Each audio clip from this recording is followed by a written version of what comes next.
Bonjour chers amoureux des chiffres et bon retour sur ce cours d'initiation à la gestion financière. Dans notre vidéo introductive, nous avons mis l'accent sur le rôle de la gestion financière, les notions de flux réel et flux financier, le fonctionnement et le mécanisme financier d'une entreprise, qui sont des notions essentielles à la compréhension de la gestion financière. Aujourd'hui nous allons mettre l'accent sur les outils de contrôle et des outils prévisionnels. N'hésitez pas à vous abonner et activer la cloche de notification pour être au courant des dernières sorties.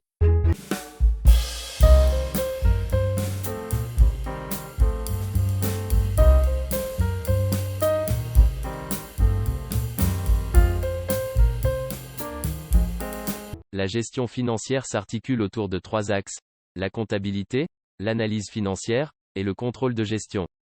Mais dans cette vidéo, on mettra surtout l'accent sur la comptabilité. La comptabilité occupe diverses fonctions au sein de l'entreprise. C'est une obligation légale, elle offre une vision globale sur la situation financière de l'entreprise, sert d'outil de pilotage aux gestionnaires, et aide à la prise de décision en matière de gestion d'entreprise. On distingue 3 types de comptabilité. D'une part la comptabilité générale, qui hormis son caractère légal, reflète la situation financière et la rentabilité d'une société à un moment donné. Ensuite il y a la comptabilité de gestion ou comptabilité analytique, qui permet aux gestionnaires de mieux maîtriser les coûts afin d'augmenter plus facilement la rentabilité de l'entreprise. Et enfin la comptabilité budgétaire qui se base sur des prévisions budgétaires, pour établir une comparaison entre les estimations et la situation réelle observée afin de proposer des mesures d'amélioration. Dans la gestion financière, la comptabilité analytique est un élément essentiel d'aide à la prise de décision pour chaque dirigeant. Car c'est elle qui permet d'interpréter les chiffres révélés par la comptabilité générale. Elle permet donc de localiser les zones de performance et de non-performance. Par conséquent de déterminer si l'entreprise est rentable, bénéficiaire ou déficitaire. Mais sachant que la compta analytique n'est pas une obligation légale pour une entreprise, intéressons-nous d'abord à la comptabilité générale. Comme nous l'avons dit plus tôt, la comptabilité financière est une obligation légale.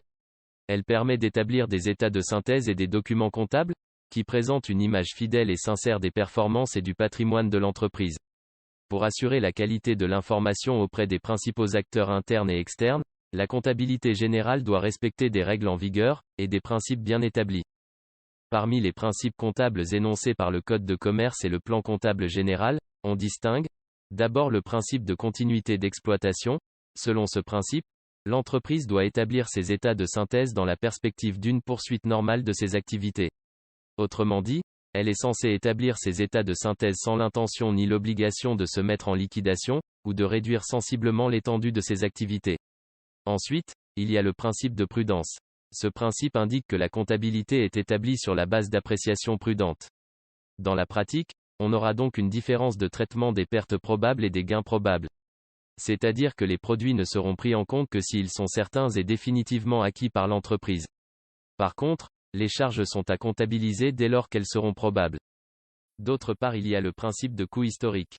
Dans le cadre de ce principe, un élément est inscrit à sa valeur d'entrée dans le patrimoine de l'entreprise, pendant toute sa durée de détention. Cette valeur ne doit pas être modifiée par des variations ultérieures liées au pouvoir d'achat de l'unité monétaire. Pour l'illustrer simplement, le coût historique des biens achetés par l'entreprise équivaut au coût d'acquisition de ce bien. Autrement dit au prix payé par l'entreprise lors de l'achat de ces biens. Puis le principe de permanence de méthode. Ce principe indique que les méthodes comptables d'évaluation et de présentation des comptes doivent être les mêmes d'un exercice comptable à un autre. On peut aussi citer le principe de non-compensation. Dans le cadre de ce principe, la compensation entre les postes d'actifs et de passifs, de charges et de produits sont interdits. Ce qui signifie que chaque entreprise est dans l'obligation d'enregistrer chaque opération de manière indépendante, et cela même si elles ont des points en commun, ou sont extrêmement liées. Ensuite, nous avons le principe d'indépendance des exercices. De ce principe, découle l'obligation de procéder aux différentes régularisations et ajustements. C'est-à-dire de procéder aux inventaires pour les différents utilisateurs de l'information comptable, à savoir les actionnaires, les dirigeants, le personnel, les tiers et l'État. Le principe d'intangibilité du bilan d'ouverture. Dans le cadre de ce principe, le bilan d'ouverture d'un exercice doit correspondre au bilan de clôture de l'exercice précédent. Et enfin le principe d'importance relative qui indique que les états de synthèse doivent révéler tous les éléments dont l'importance peut affecter les évaluations et les décisions. À savoir qu'une information est considérée importante et significative, lorsque son omission ou son inexactitude est susceptible d'influencer les décisions économiques prises par les différents utilisateurs des états financiers. La connaissance de ces principes est essentielle pour les enregistrements comptables, ainsi que les évaluations nécessaires à l'établissement des états de synthèse. Les états de synthèse sont des documents qui renseignent sur l'information financière et sur la tenue de compte de l'entreprise à la fin de chaque exercice. Sachant bien sûr qu'un exercice comptable dure une année. Ces documents sont établis à partir d'enregistrements comptables que l'entreprise élabore au quotidien.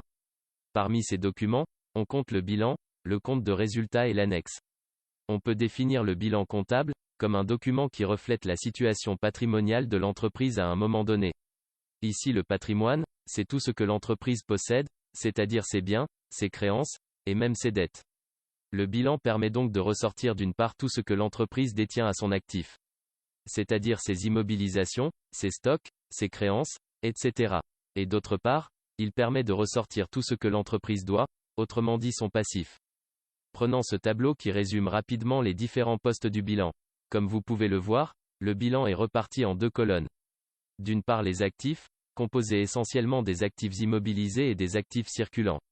Et d'autre part le passif composé des capitaux propres, des provisions et des dettes.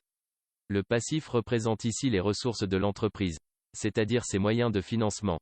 Il peut s'agir d'apports des associés en capitaux propres, ou des capitaux empruntés auprès des tiers. À savoir les dettes à court terme ou à long terme.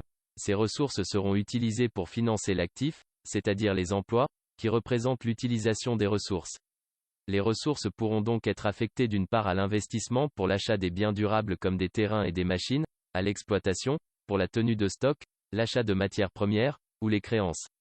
Ils peuvent aussi être utilisés en valeur liquide comme dépôt en banque, ou en espèces. Puisque les ressources sont utilisées pour financer les emplois, et que les emplois sont financés par les ressources, il va donc se dégager un équilibre naturel. C'est-à-dire que les emplois seront toujours égaux aux ressources. Et donc l'actif du bilan est toujours égal au passif du bilan.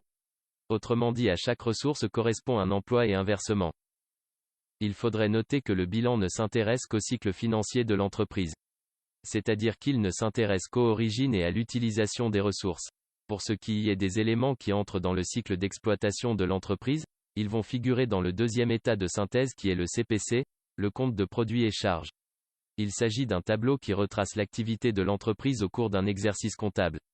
Il y aura donc d'un côté les charges engendrées par l'entreprise, et d'un autre les produits de l'entreprise. Les charges sont considérées comme des emplois définitifs qui constituent un appauvrissement de l'entreprise.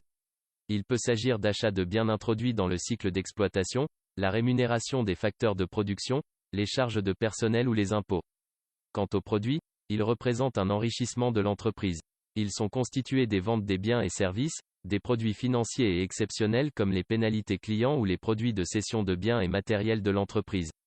C'est la différence entre l'ensemble des produits et le total des charges qui va déterminer le résultat. Un résultat bénéficiaire, c'est-à-dire supérieur à 0, aura tendance à augmenter le patrimoine de l'entreprise. Tandis qu'un résultat négatif aura tendance à le diminuer. Pour toutes les informations comptables qui ne pourront pas figurer dans le bilan et dans le CPC, comme les méthodes de comptabilité utilisées par l'entreprise, ils devront être précisés dans le troisième document de synthèse qui est l'annexe comptable. Le rôle de l'annexe étant d'apporter des explications sur les deux premiers documents de synthèse. Son contenu varie en fonction du type de comptabilité tenu par l'entreprise. Si vous le souhaitez, on pourra faire une vidéo dédiée à l'annexe pour apporter plus d'explications. Voilà, la vidéo tire à sa fin. Si vous avez aimé, laissez un gros pouce bleu, et abonnez-vous. À bientôt.